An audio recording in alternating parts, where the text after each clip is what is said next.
Afternoon মামুলা family. সকাল সকাল আজ না, অনেকটা বেলা হয়ে গেছে ব্লগ স্টার্ট করতে। ব্যাক টু ব্যাক কাজ। আজকে বাইরে বেরিয়েছিলাম, 2 ঘন্টা পুরো সময় নষ্ট হয়ে গেল। এখনো বর্ণালীকে খাবার দিইনি। ছেলে খেলো, মা খেলো, বাবা খেলো, 3 জনে খাওয়া গেছে। ডিমের অমলেট করছি। বাড়ি এসে এখন এসব করে ঠোরে নিয়ে তারপরে খেয়ে বেরানোর প্ল্যান আছে। যাই হোক, প্ল্যানটা যদিও আমার ছেলে শুরু করেছে। দেখি কোথায় যাই না যাই, সব ওখানে গিয়ে আবার ভিডিও অন হবে। আর মাঝখানে তো আছে, যা জানি কেমন হয়েছে, নাহলে আবার করতে হবে কাট আবার। এত ভালো লাগছে খেতে আজকে।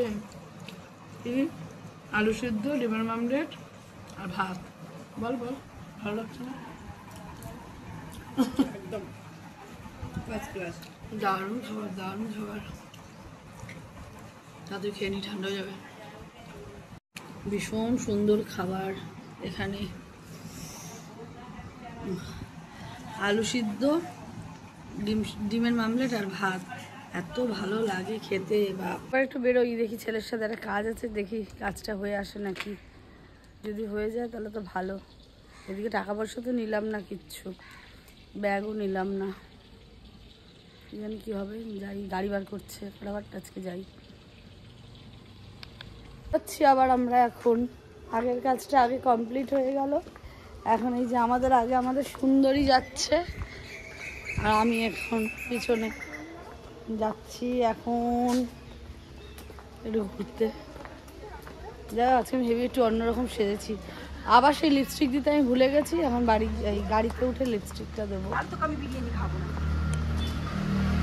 আমার কথা ব্যারাকপুর ডিবাপিতে যাবে বলে বের করলো আমাকে। আমার চোখ ভরা ঘুম। কি বললো?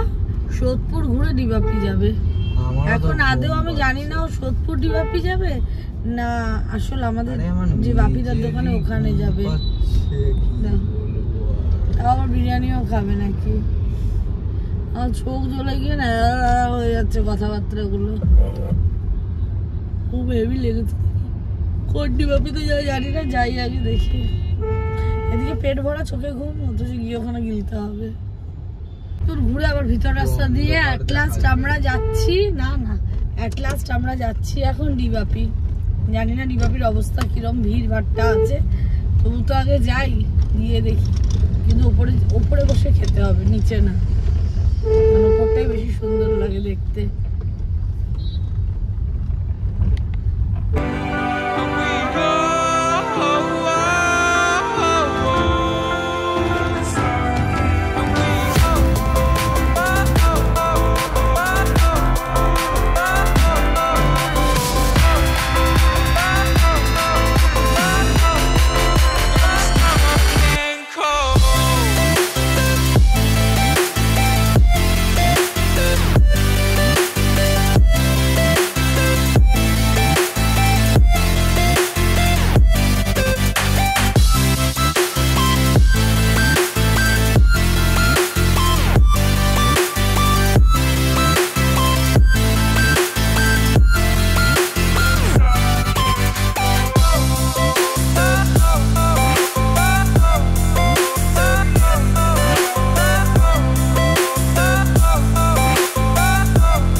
পেতনিটা কিনে চলে এসেছি ডিবাপিতে।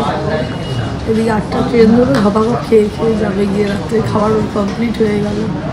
ভাগ্যিস বাপিটা ছিল, তাই জন্য তাড়াতাড়ি হয়ে গেল। সেই সোর্সে কিসব বলছি, যাই হোক, নাহলে তুই গেছি আজকে গল্প দিয়ে দিত। ওটা দেখে নিতে হবে। এখন কতগুলো ওই কী সব খাওয়ালো, চকলেট ফকলেট খাওয়ালো। খাইয়ে এখন কী বানাবে, এই যে স্যালামি ম্যালামি কী সব বানাবে। বানিয়ে এখন মাইক্রোওভেনে বানানো যাবে, গ্যাসে বানানো যাবে। এখন যাচ্ছে সব বানাতে। দেখি রাঁধুনির পিছনে পিছনে আমাকে তাল দিতে হবে, নাহলে কালকে মঙ্গলবার। আমার মা ওদিক দিয়ে ভিডিও দেখে আমার কপালে পুরো দক্ষিণায় নাচবে, সুতরাং আমি যাই, গিয়ে দেখি, সবাই গেটে গিয়ে দিই, যাই দাঁড়া। অনেকদিন পর শেফ তমজিৎ আজকে রান্নাঘরে, কালো ফ্রাইং প্যানে করবে চিকেন সালামি।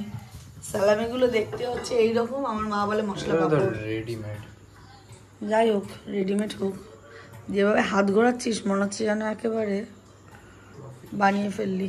ব্যাস হয়ে গেছে রে, আর ঘোরাস না, এক ফোঁটা তেল দিয়ে ওর যেন তাওয়া পুরো ভিজে যাবে। হয়ে গেছে গরম, দেখিস আবার কাঁচা খেয়ে নিস না। মা এই কি চিকেনটা লাফাচ্ছে কেন?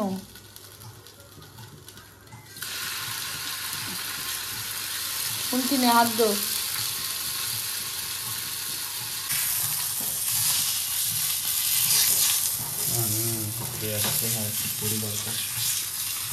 এটাকে কমাতে হতো, শেফ তমজিৎ তো জন্য ধীরে সুস্থ করে। তুমি কোনো হোটেলে নিয়ে নেবে এবার সঙ্গে সঙ্গে, এভাবে খেতে হবে।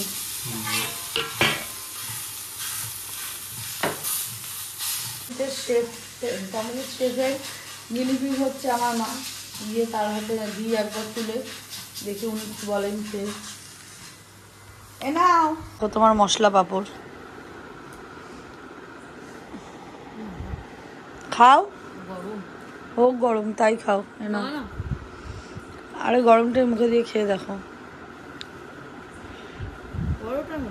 আরে দূর, এই তো বলে পাপড়, এখন মশলা পাপড় থেকে পরোটা হয়ে গেল কি করে? খেয়ে দেখো, ভালো খেতে,